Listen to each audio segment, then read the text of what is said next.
Okay po mga kaibigan, sa oras na ito, atin pong ipagpatuloy yung ating pag-aaral tungkol po sa Revelation. No? Nasa Revelation chapter 2 na po tayo at yung ating tatalakayin ay tungkol po doon sa iglesia sa Thyatira, na kung saan ito po ay pang-apat na po na iglesia na sinulatan po sa Revelation. No, mga kaibigan, doon po sa Asia Minor. Katulad sa mga nakaraan mga kaibigan, sa Efeso, nangunguna sa bayan na yan na sa Asia Minor, sa Smyrna, ganun din, at saka sa Pergamo na ating huling natalakay mga kapatid, na kung saan dito po nakatira yung pugad ng demonyo, na kung saan andun po yung isa sa iglesia ng Diyos dyan po sa Pergamo, mga kaibigan at mga kapatid. At nakita natin sa nakaraan na pag-aralan natin na sa mga iglesia na ito, mga kaibigan, sa ating mga na pag-aralan ay bawat lugar sa Efeso, sa Smyrna at sa Pergamo ay may mga Diyos-Diyusan, no? Lalong-lalo dito sa Pergamo, na kung saan dito po ay lahat ng mga emperador na dumaan dyan po sa Imperyo Roma, mga kababayan, ay sinasamba ng mga tao, na kung saan kung sila po ay magkatay ng mga may buhay, gaya halimbawa yung baka, kambing, kung ano-ano pa man mga kapatid, iaalay muna nila sa mga kanilang Diyos-Diyusan, at kasama dyan sa mga emperador, na kung saan itinuturing nilang Diyos ang mga emperador, mga kapatid at mga kababayan. Kaya yung mga ilan dyan po sa iglesia, dyan po sa Pergamo, ay naano sila sa mga Diyos-Diyusan, no, mga kapatid. Pero binibigyan ng Diyos ng tsansa itong mga iglesyang ito, na kung hindi po sila magsisi, ay aalisin ng Diyos yung kanilang kaligtasan. Kaya ibig sabihin lang dito mga kababayan, na yung aral po ng mga full of grace at yung mga ibang mga baptist na once saved always saved, hindi na po dito hindi na po umubra dito. Debunk na po yon mga kapatid, kasi kung atin pong susuriin itong 7 iglesia sa Asia Minor, mga kapatid, ipinipicture nila yung mga iglesia sa ngayon, kung anong klaseng pananampalataya meron ka. Itong 7 iglesia na ito, sila yung naglalarawan kung sino ka, no, mga kaibigan. So sa oras na ito, atin pong pag-aralan itong Revelation chapter 2, na kung saan tatapusin na po natin ito, no. Umpisa tayo dito sa verse 18, na kung saan ito ay yung iglesia sa Thyatira, mga kaibigan. Pang-apat na po ito, no. Sabi po dito sa verse 18, medyo mahaba-habang talakayan po ito, mga kapatid, pero pagtiyagaan po natin, no. Magbigay lamang po tayo ng kaunting background diyan po sa lugar na Thyatira, mga kaibigan. Sabi ko kanina, bawat iglesia, bawat lugar diyan po sa Asia Minor, katulad yung Efeso, Smyrna at Pergamo, may mga Diyos-Diyusan at meron silang mga kayamanan diyan, no. Sa Thyatira naman, ito yung lungsod diyan po sa Asia Minor nung araw, na kung saan ay manufacturing ng mga tela. Diyan po nanggagaling yung mga magagandang tela, yung mga sikat na tela, diyan po sa Thyatira. Diyan po nanggagaling yung mga mahahaling tela na ginagamit ng mga hari, ng mga emperador, kung sino-sinong yung mga matataas na tao. Diyan ang gagaling, diyan po nagaganap. So itong Thyatira, mga kapatid, ay isang lugar na mayaman sa kayamanan dahil sa kanilang produkto na tela, na kung saan ay diyan nanggagaling kasi yung mga ginagamit ng mga sikat na tao mga kapatid no? At diyan din nakatira, kung natatandaan po ninyo mga kapatid, yung nagngangalang Lydia. Kaya yung Thyatira mga kapatid, diyan po sa Asia Minor, yan ay ministeryo ni Apostol Pablo. Yan yung mga open, in-evangelize ni Apostol Pablo at saka si Timoteo mga kapatid at mga kababayan. Na kung saan, isa si Lydia na taga Thyatira ang kanyang binautismuhan at pati yung kanyang mga kasangbahay o pamilya, mga kapatid. Diyan po sa Acts chapter 16, sa verse 14, na ganito po ang ating mababasa. At isang babaeng nagngangalang Lydia na mangangalakal ng kayong kulay ube na taga-bayan ng Thyatira, isang masipag sa kabanalan, ay nakikinig sa amin na binuksan ng Panginoon ang kanyang puso upang unawain ang mga bagay na sinalita ni Pablo. So, taga doon po si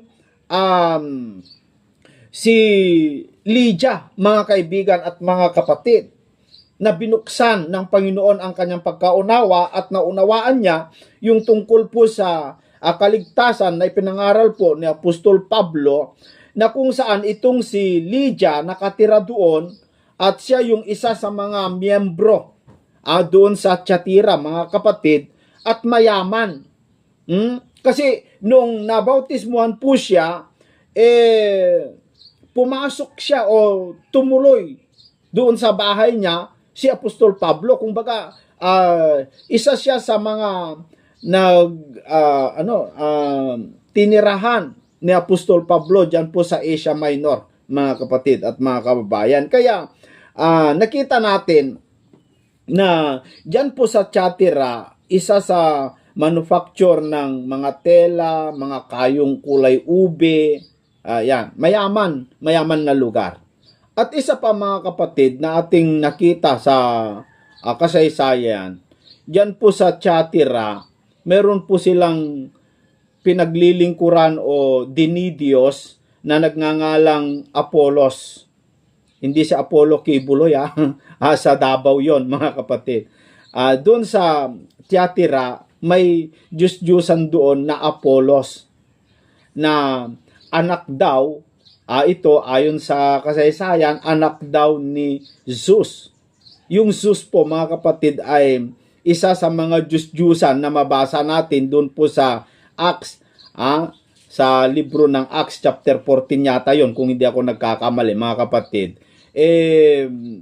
Si Zeus, isang Diyos-Diyusan, at anak niya daw itong si Apolos, na kung saan si Apolos po ay sinasamba ng mga taga-Thyatira. Mga taga-Thyatira. So, bawat lugar, nakikita natin na mayroon pong kanya-kanyang mga Diyos-Diyusan. Kaya bawat lugar na kung saan mayroong iglesia ng Diyos, pinapaalalahanan ng Diyos yung mga tao kasi baka mahawa sila. So kung titignan natin, talagang yung Diyos-Diyusan ay pinakamortal na ayaw ng Diyos na atin pong gagawin. Isa sa mga number 1 na karumal-dumal sa paningin ng Panginoon Diyos, yung pagsamba, pagprosesyon, panalangin sa mga Diyos-Diyusan, mga ribulto. Kaya mahigpit na pinagbabawal ng Diyos doon po sa Israel nung araw na wag po silang gagawa ng larawang inanyuan.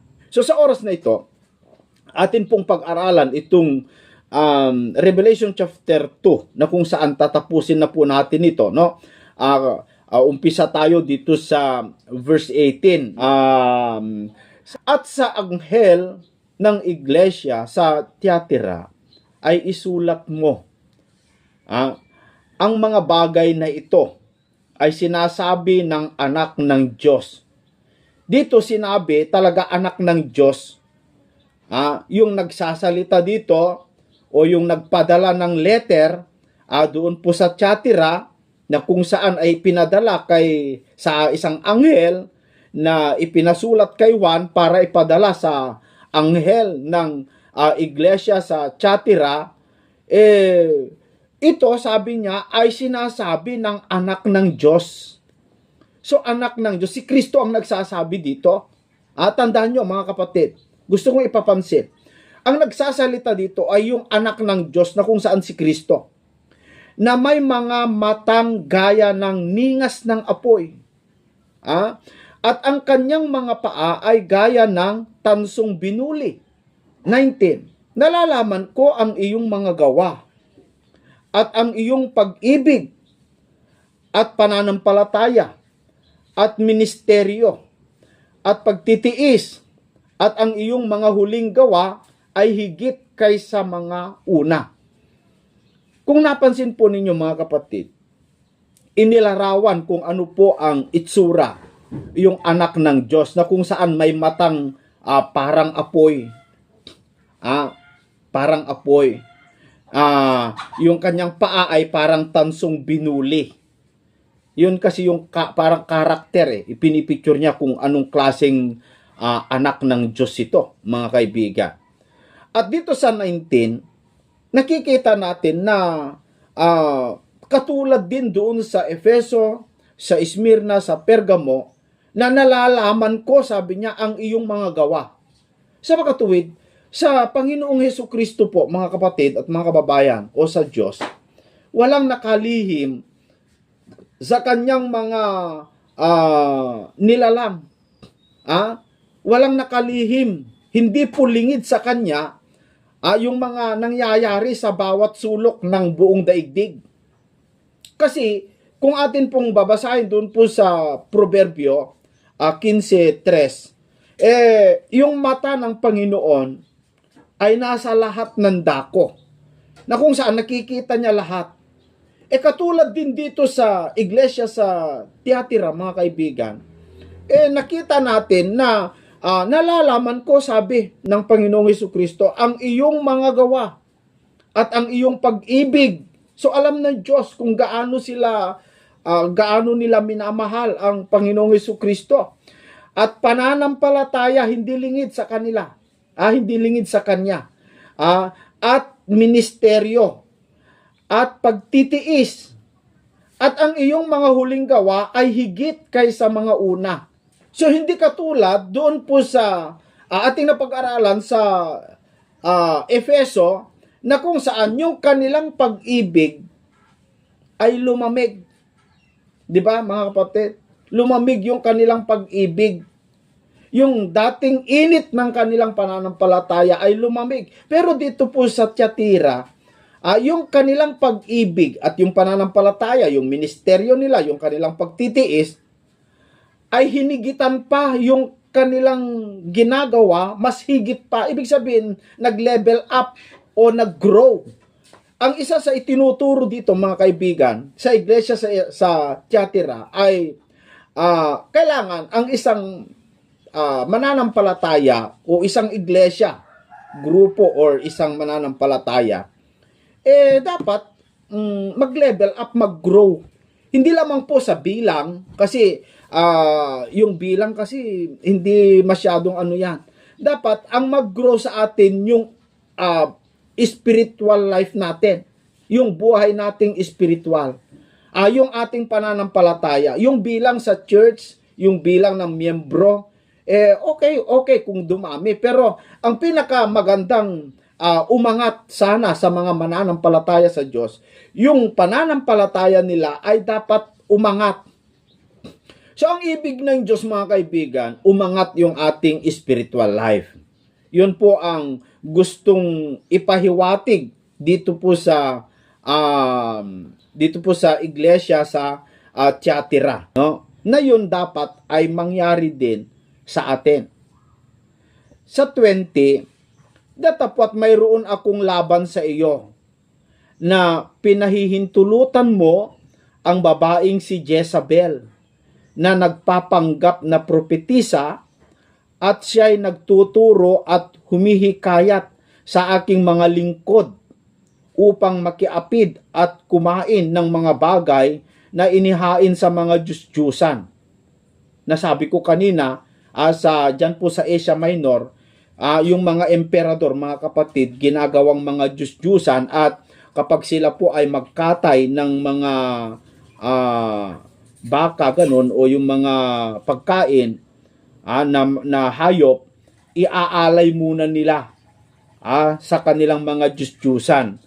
Kaya dito, mga kapatid, may nagngangalang Jezabel na isang propetisa na kung saan hinihikayat niya yung mga ibang mga kaanib dyan po sa Thyatira upang sumamba o maglingkod sa mga Diyos-Diyusan, makiapid at kumain ng mga bagay na inihain sa mga Diyos-Diyusan na ayaw po ng Diyos.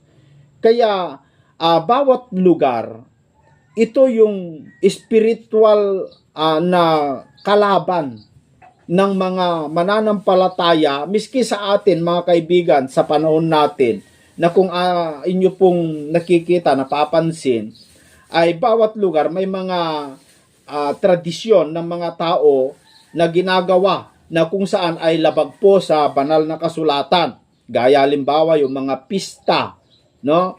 Yung mga pista na ginagawa sa bawat lugar, bawat barangay, o yung mga ginagawa din ng mga pista-pista ng mga Katoliko. Kung ikaw ay Kristiyano, wag ka na pong sumama doon. Wag ka na magpahikayat pa para sumama doon sa mga gawain ng mga paganong style, mga kapatid at mga kababayan, na sumamba ka sa mga Diyos-Diyusan, o di kaya'y nakikisama ka sa gawain nila na alam nyo na kung ano po yung ginagawa sa mga piyesta-piyesta na yan, no? Bawal po sa mga mangangaral. Kailangan mag-level up po tayo.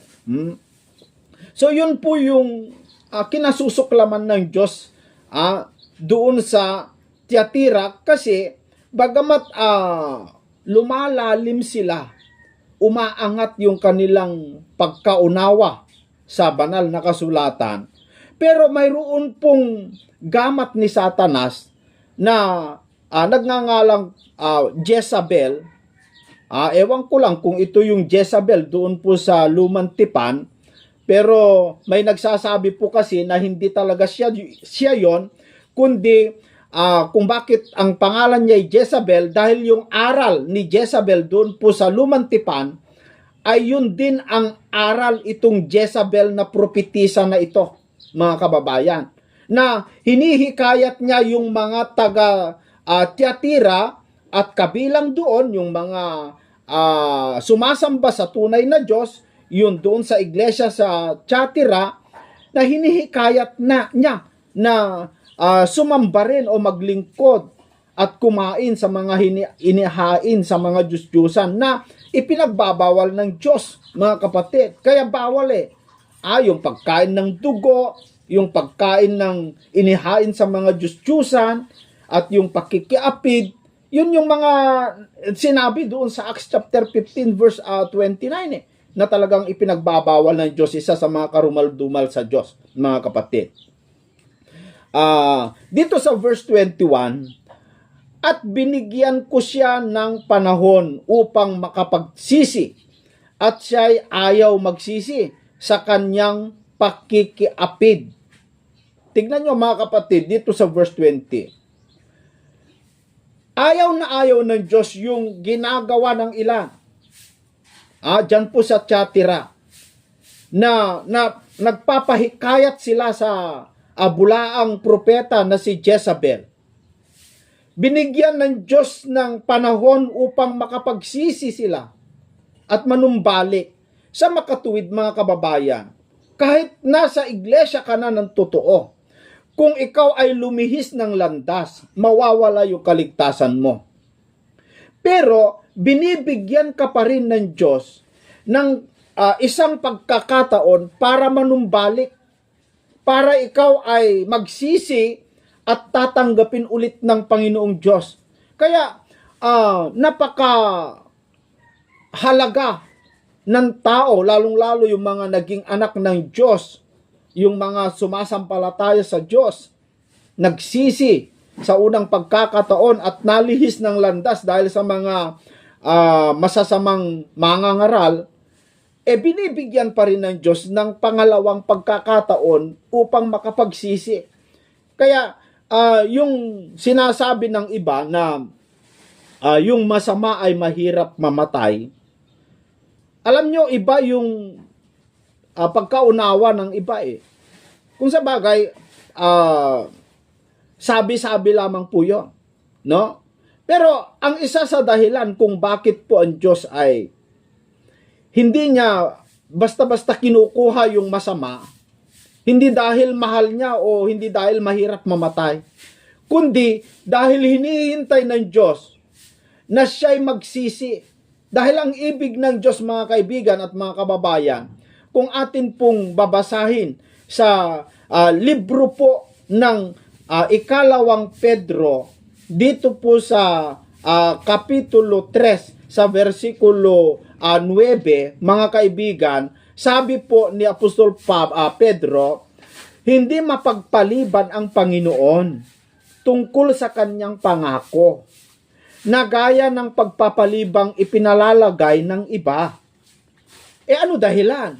Kundi magpapahinuhod sa inyo na hindi niya ibig na sino man ay mapahamak, kundi ang lahat ay magsisi. Hinihikayat niya na ang tao dapat sana ay magsisi at manumbalik sa Diyos. Kaya dito po sa Proverbs chapter 1 sa verse 23, sabi dito, magsibalik kayo sa aking saway, sabi ng Panginoong Diyos. Narito aking ibubuhos ang aking espiritu sa inyo at ipakikilala ko sa inyo ang aking mga salita. Pinapabalik po, no?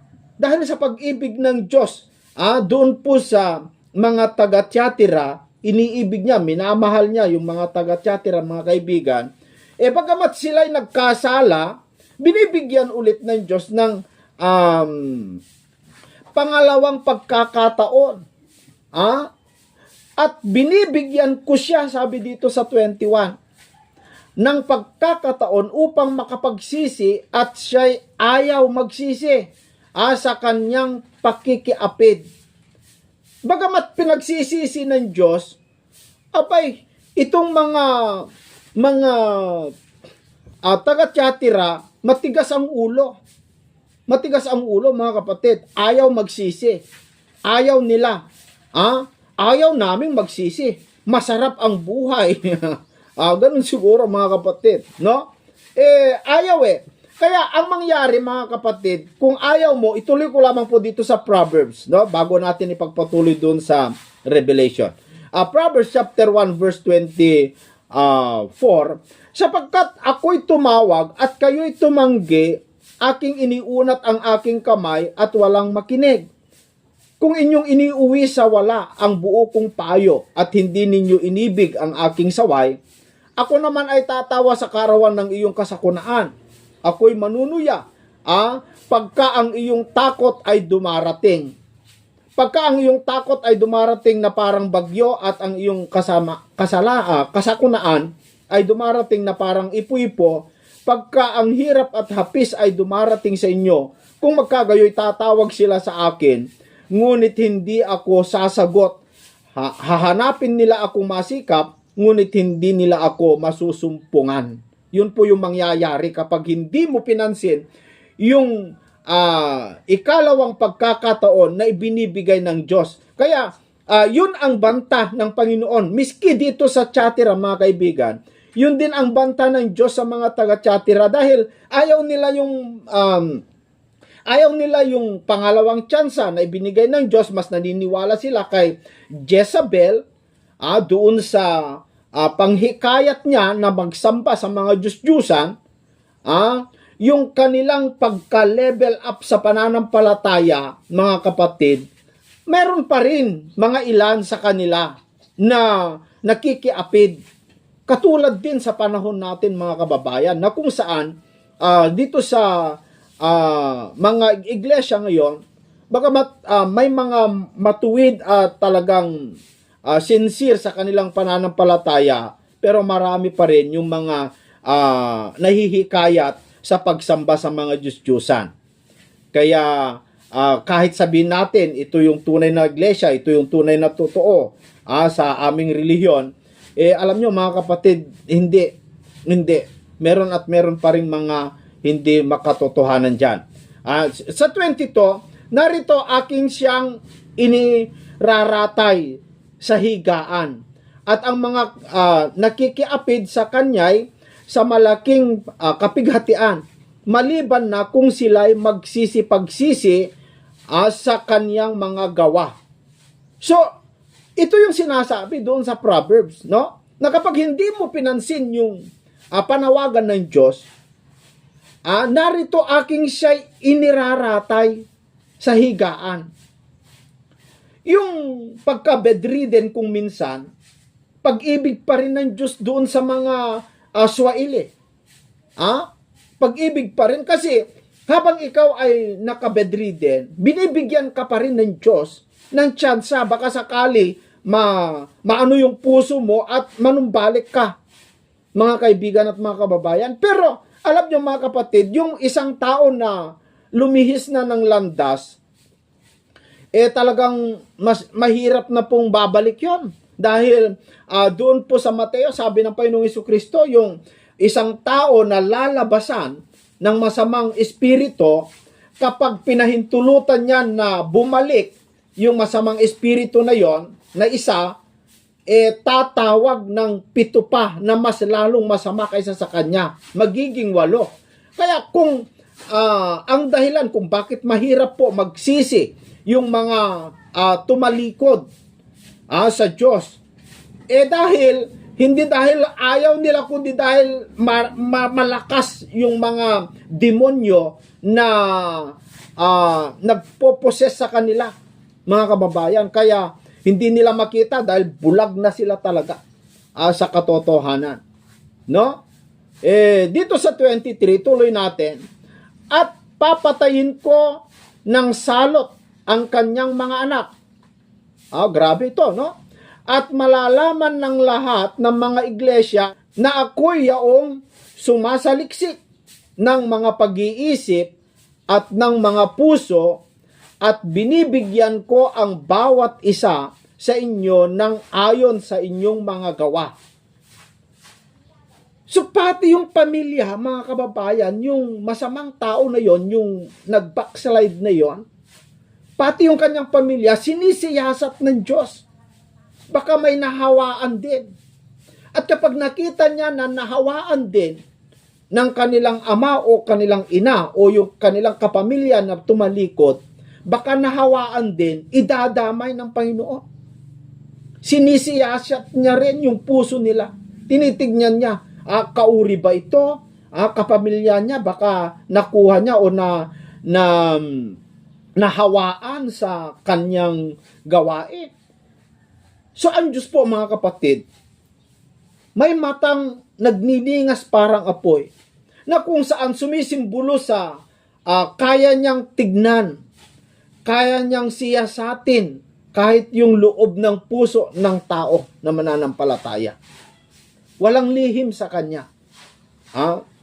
Pero kung yung tao na yon ay magsisi, binibigyan ng Diyos ng pagkakataon. Ang bait naman ng Panginoon, mga kapatid.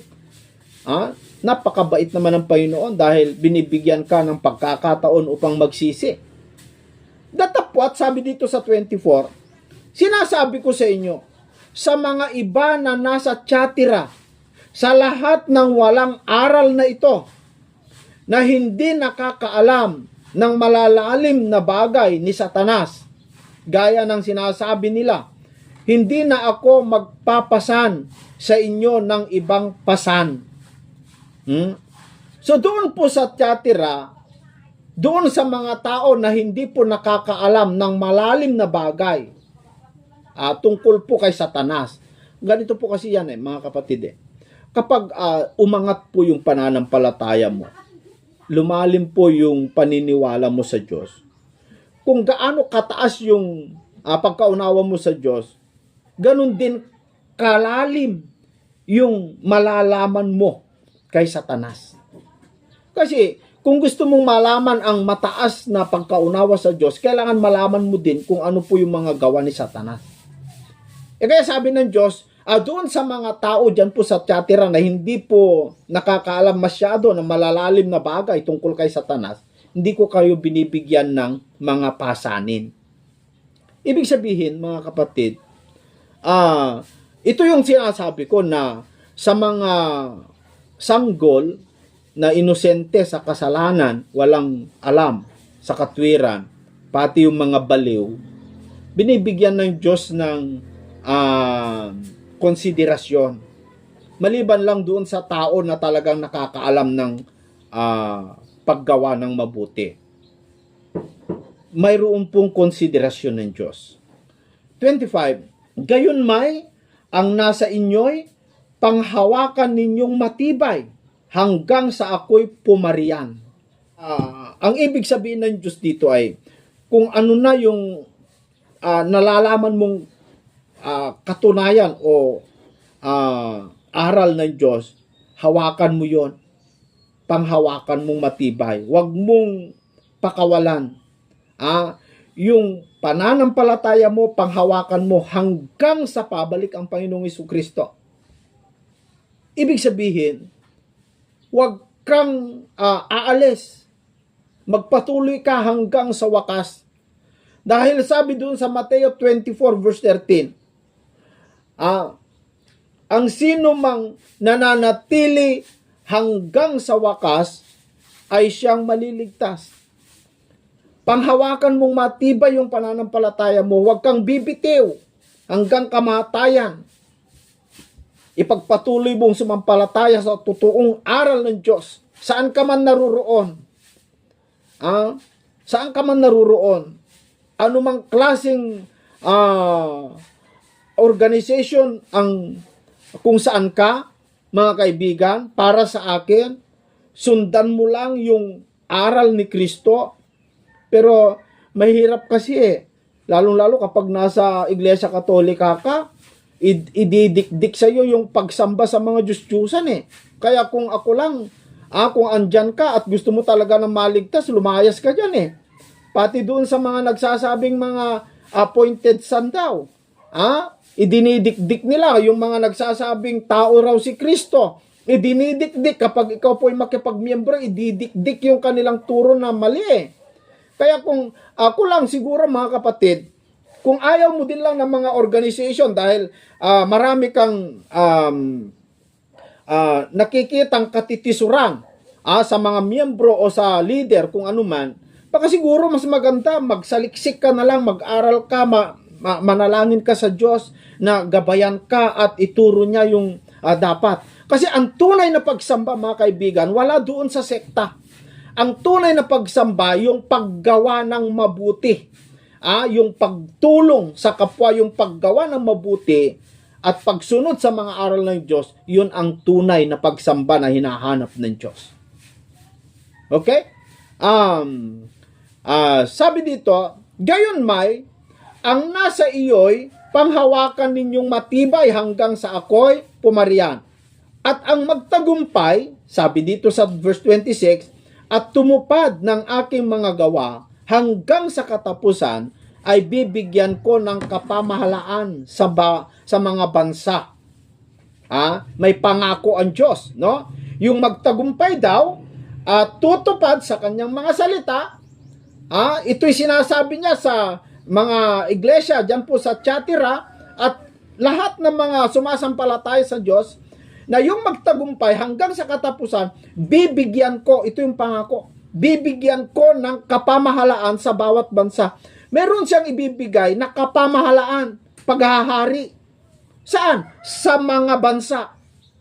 So, ito yung sinasabi na sa 1,000 year na paghahari ni Kristo sa loob ng 1,000 taon, kasama ka maghari sa bawat bansa. Yun ang pangako niya. At sila'y sabi dito, paghaharian niya sa pamamagitan ng isang panghampas na bakal, gaya ng pagkadurog ng mga sisidlang lupa ng magpapalayok, gaya naman ng tinanggap ko sa aking Ama. So kung paano po yung tinanggap ni Kristo sa kanyang Ama, na maghahari sa loob ng 1,000 taon na may panghampas na bakal, ganun din doon sa iglesia na kanyang ililigtas at makakasama sa paghahari sa 1,000 taon, bibigyan niya din ng panghampas na bakal. Kasama niya, maghahari sila na may panghampas na bakal. Nang ibig sabihin yung panghampas na bakal ay hindi yung bakal na rod na kapag may magkamali, hampasin agad. Hindi. Ibig sabihin lamang po doon, may batas na talaga iiral na matuwid na batas, kamay na, parang kamay na bakal na kung saan talaga ipairal yung batas, matuwid. Walang bayaran doon, walang lagayan doon, walang under the table doon. Hindi katulad yung gobyerno natin na bulok. Pero sa paghahari ni Kristo, matuwid na paghahari. Talaga kung ano yung batas, yun ang ipairal. Ganon. No? So, dito, yung mga magtagumpay, bibigyan niya ng kapamahalaan, maghahari sa mga bansa na may panghampas na bakal. Gaya ng ating Panginoong Jesucristo na kung saan mayroon din siyang panghampas na bakal. Okay? At sa kanya'y ibibigay ko ang tala sa umaga. So bibigyan niya, paparangalan niya. Yung tala kasi sa umaga ay, yan ay nabansag din kay kay Satanas, yung tala sa umaga yung tala sa umaga, ibig sabihin, nagpapakita ng kagandahan, mga kaibigan, at kapangyarihan, kasikatan. Yun ang ibig sabihin ng tala sa umaga, morning star. Kapag magtagumpay ka po pala, sabi dito, at sa kanya'y ibibigay ko ang tala sa umaga. Paparangalan ka. Wow, ang ganda naman, no, mga kaibigan. Bibigyan ka talaga ng maswerte talaga yung mga makapagtiis hanggang sa katapusan. Ang may pakinig ay makinig sa sinasabi ng Espiritu sa mga iglesia. So, kung ayaw mong makinig sa Espiritu ng iglesia, bahala ka. Pero yun po yung babala o yun po yung sinabi ng Panginoong Jesucristo sa iglesia sa Thyatira. Na lahat ng mga iglesia binibigyan niya ng pagkakataon magsisi at bawat huling letter na kanyang sinabi ay ang may pakinig sa makatuwid kahit nandun ka sa iglesia na totoo, kahit nasa Diyos ka na. Kung ikaw ay lilihis ng landas, mawawala ang iyong kaligtasan. Yung pangako ng Diyos, isasawalan niya. Yung buhay na walang hanggan, yung putong, isasawalan niya. Kaya ang payo po ng Biblia sa atin, mga kaibigan at mga kababayan, magpatuloy po tayo. Huwag tayong bibitiw. Magpatuloy tayo hanggang sa babalik ang ating Panginoong Jesucristo at isasama niya tayo bilang kasama niya maghari sa loob ng 1,000 taon. Napakasarap, napakagandang pangako na hindi maibibigay ng mundo. Bibigyan ka man ng pangako ng mundo, bibigyan ka man ng kaginhawaan dito sa mundo. Mga 10 years, 20 years lang yan. Mga 30 years lang yan. Pero, ang ibibigay na pangako ng Diyos ay buhay na walang hanggan. Buhay na hindi po natatapos. Karangalan na hindi po nawawala. Kaya maging matibay po tayo, mga kapatid. Bagamat maraming mga katitisuran, maraming mga pagsubok sa buhay natin, meron tayong Diyos na ating kinakapitan. Magtiwala lamang po tayo. Sa susunod, mga kapatid, dadako na po tayo sa chapter 3 na kung saan, mga kapatid, ay umpisa na natin pag-aralan din yung iglesia sa Sardis, no? So, natapos na natin yung 4 na iglesia, meron pang 3 na ating pag-aaralan na iglesia na kung saan ito po yung mga iglesia kung para ma-picture mo kung anong iglesia ka ngayon, no? Kung anong klaseng pananampalatayang meron ka. So, pag-aralan natin sa susunod yung iglesia sa Sardis.